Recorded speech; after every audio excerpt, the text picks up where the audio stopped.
Put it on, girl. Let me see it. Put it on, girl. Let me see it.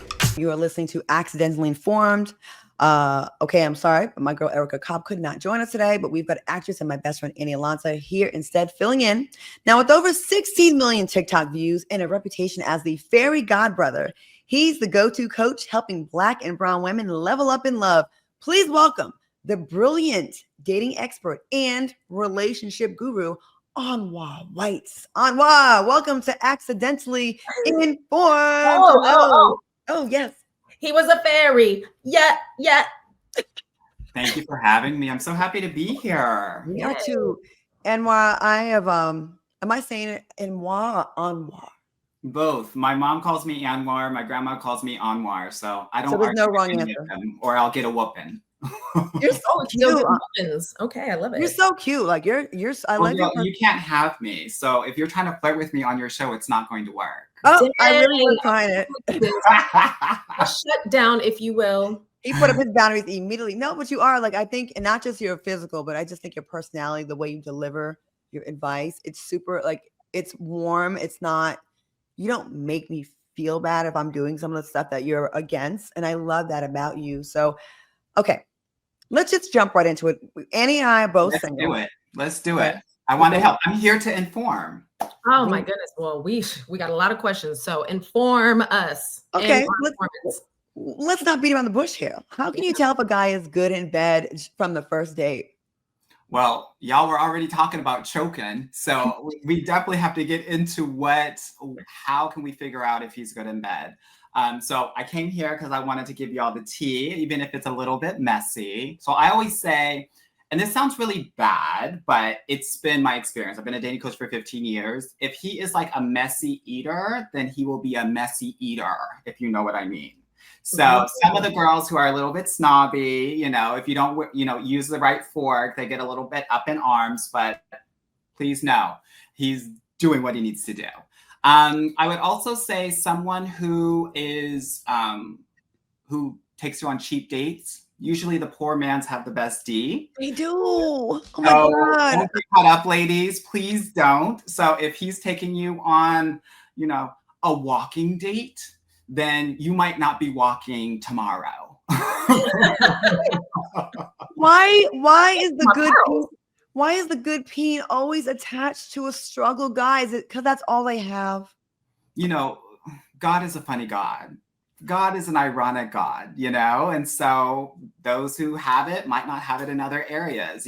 If they're not working all day, they'll have the energy to go 3, 4, 5 rounds. So, that's just kind of what it is. That is very poignant. That makes a lot of sense. So you would suggest a guy that does have what we call, I don't like the term 9 to 5. We need to actually make something else up because not all of us work this 8-hour day. But anyway, you would suggest a guy that is, or a person, a mate that actually has a job, consistently works, because otherwise, if we do see the unemployed person, we know the D is good, but that checking, that's about it. Well, I think it's really important for us to really look at the totality here. I think a lot of us are some of us are looking at pure financial, some of us are looking at just physical, right? But there's also the intellectual and emotional. So that's one of the things that I try to teach Black and brown women because, just focusing on one of those things will put you in a very precarious and even dangerous situation. So definitely want to be looking at the totality. Annie and I have been talking a lot about this lately about, we're both successful women and it's known, like we're publicly successful, right? So it's no hiding it. We can't downplay and be like, oh no, I don't really have it going on. They already done seen the cars or the movies or whatever, they know, right? So that sometimes make you a target. I've been finding later on in life, it makes you more of a repellent that men were almost getting punished for being successful. Like, well, you don't need a man, so you good. I'm not even going to try to bother, or you got a big money. Can't stand that. And it seems like I have a lot of friends in my circle that are really successful women that men are getting turned off by feeling like I can't compete. I saw her house.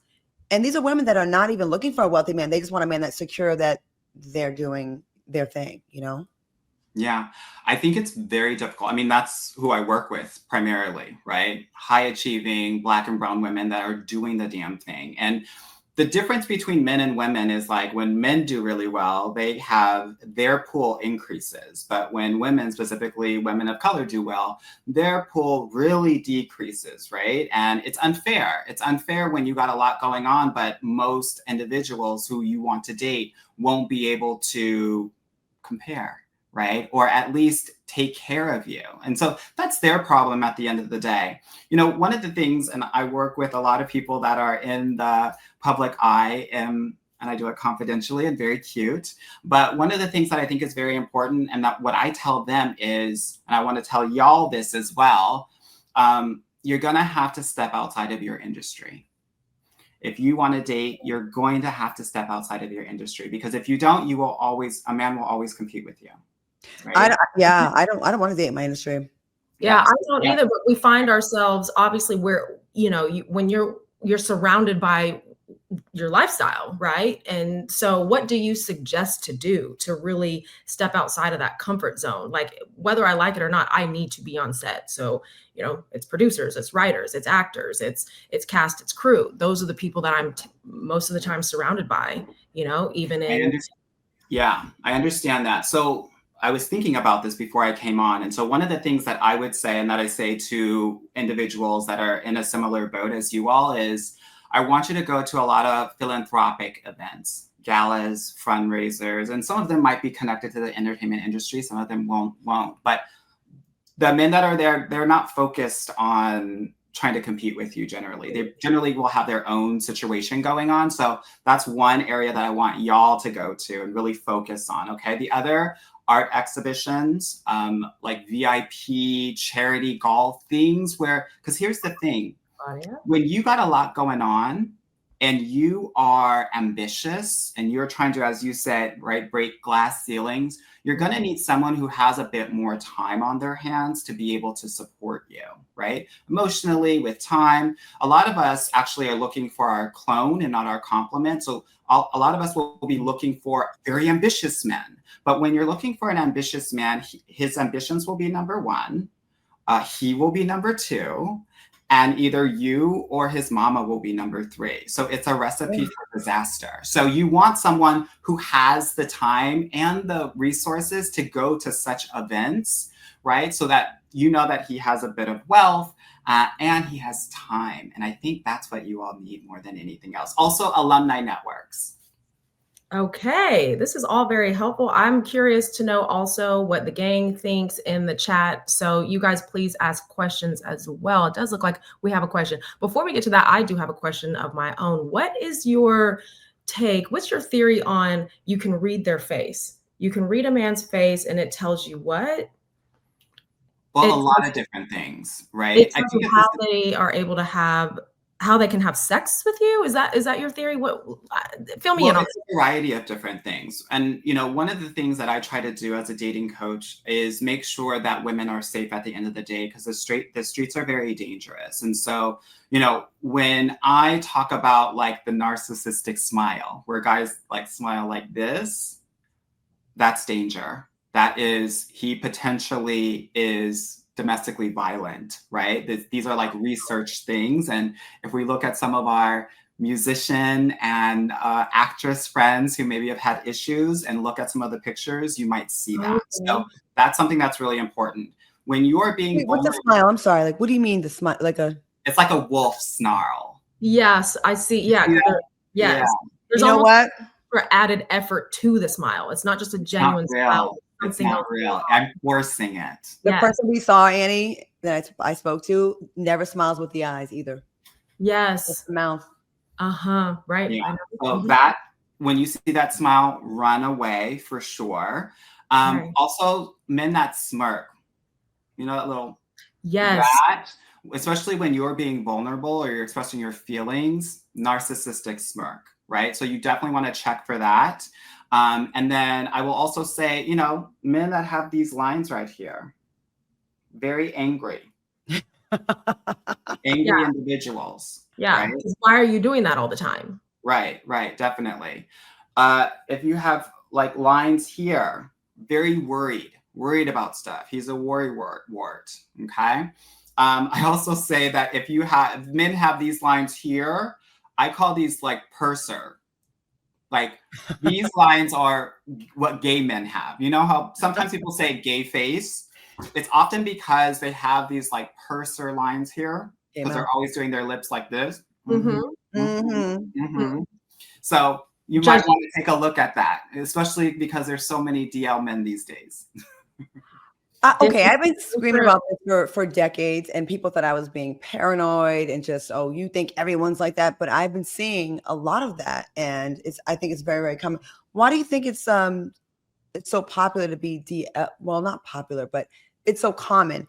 I think maybe 20 years ago, I could understand the fear of coming out because it was a more hostile environment. But I feel like we progressed in a manner where I can't tell anyone it's not scary for them, but it's not what it was before, right?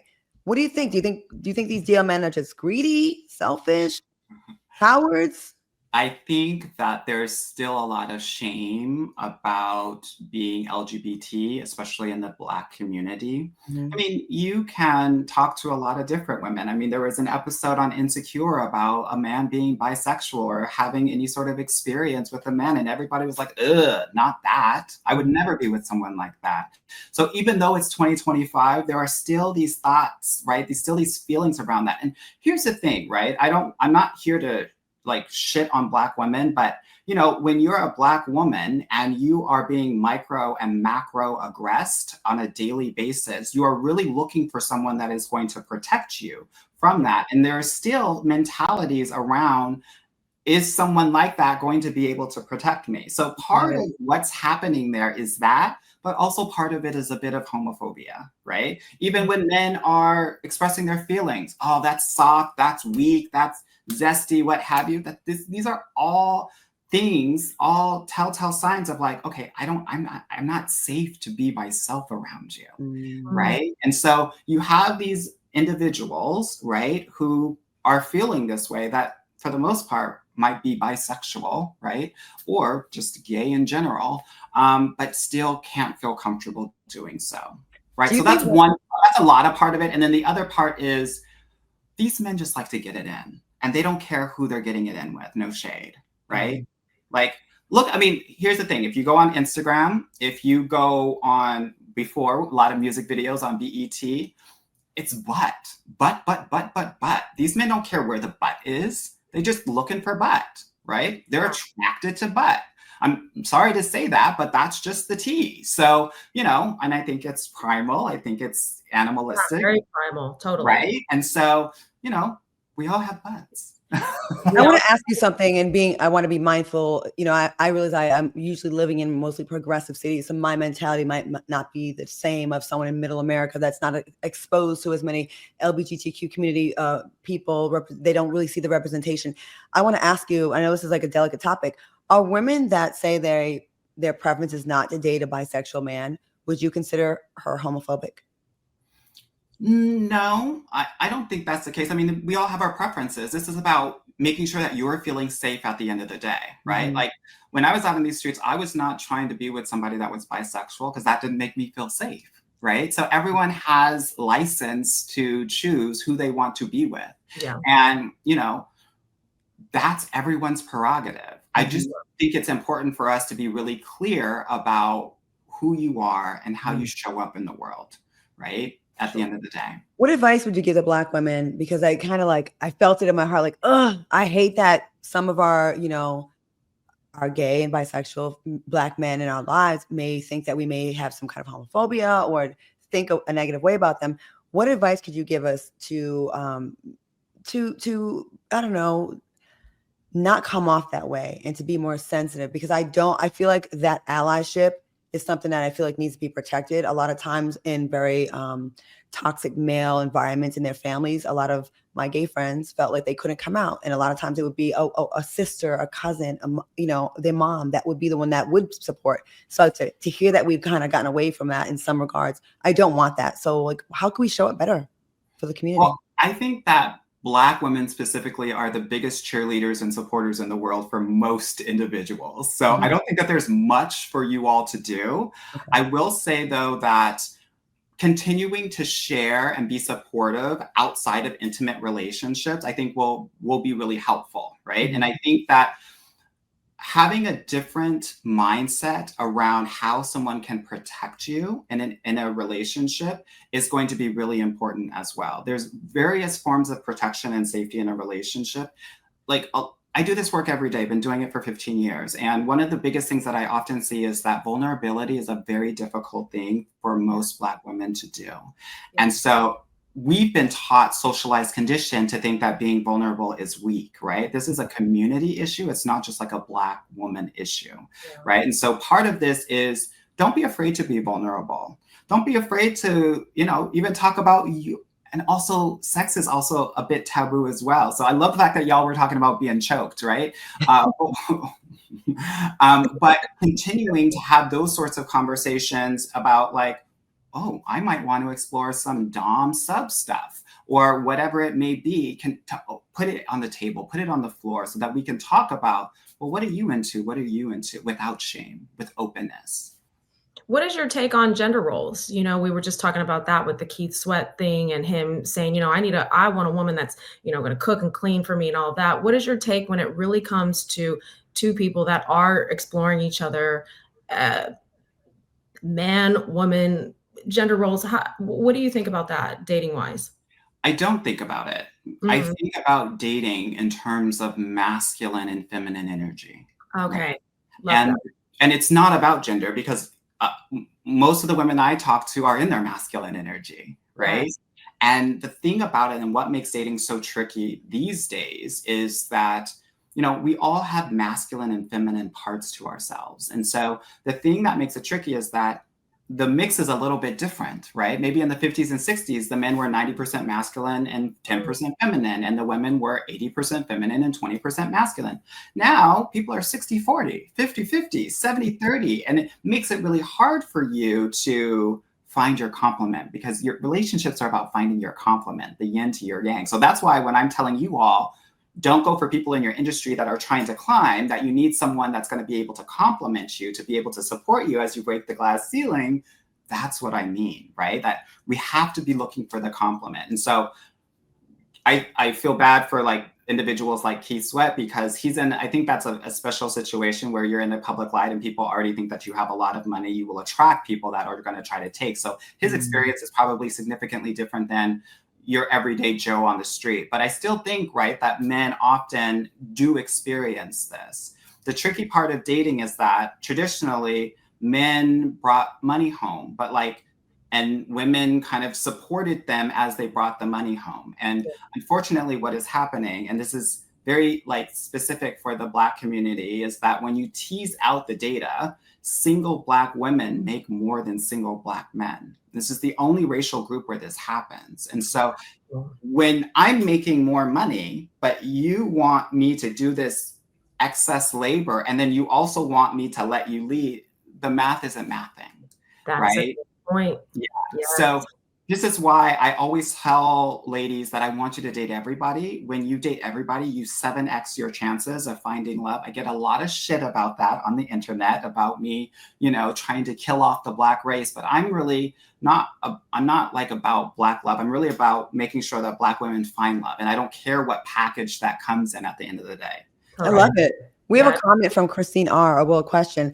She says, I feel like, she said, okay, if I feel like a man is out of my league, but he makes a pass at me, how do I go into that without looking like an insecure person? I am in that situation.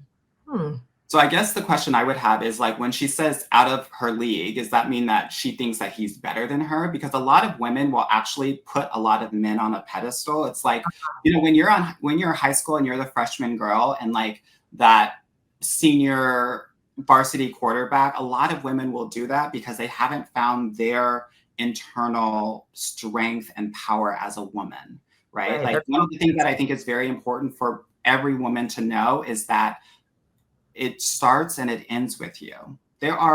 Men go to war for women, right?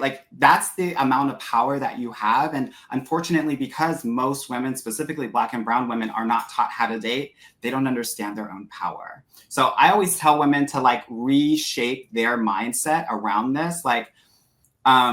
I think it's important for us not to pedestalize men. I actually think when you're doing this, I want you to think about these men, and it sounds really bad, but I think it's really helpful for a reframe. You know, like your cousin or your nephew that you don't give any time to, and that you think, boy, you're crazy. Like, I can't take you seriously. Yep. That's the sort of energy that you need to be bringing to these men. Don't think of these men as your daddy. Right. And a lot of women are doing that and then getting into this little girl, little daughter energy that doesn't serve you, because men are looking for queens. They're not looking for daughters. Right. Just like we're not looking to be the mom. We're looking to be looked at as the queen. We almost need to have that go home Roger energy. Remember, from Sister, speaking of Marcus Houston, and running and it. men like that. They love banter. They love flirt. And unfortunately, a lot of ladies out there don't know how to do all of that. Yeah, I am very curious what she did mean by that in terms of, he's out of my league. It is like, is that that's a mental, that starts with you. I think she means financially. Okay, so if it is financially, still like he's making a lot of money and she's not making any money. Yeah, sure. Let's frame it that way. And while we're waiting for her to respond, I want to say this. I remember dating someone that was like, had all the things, like physically handsome, great in bed, all that. And it was a fun time. He was great. But like in the beginning, I'm down to ride with you to get through some things, but it just took a long time. I'm like, okay, I'm over here progressing, moving forward.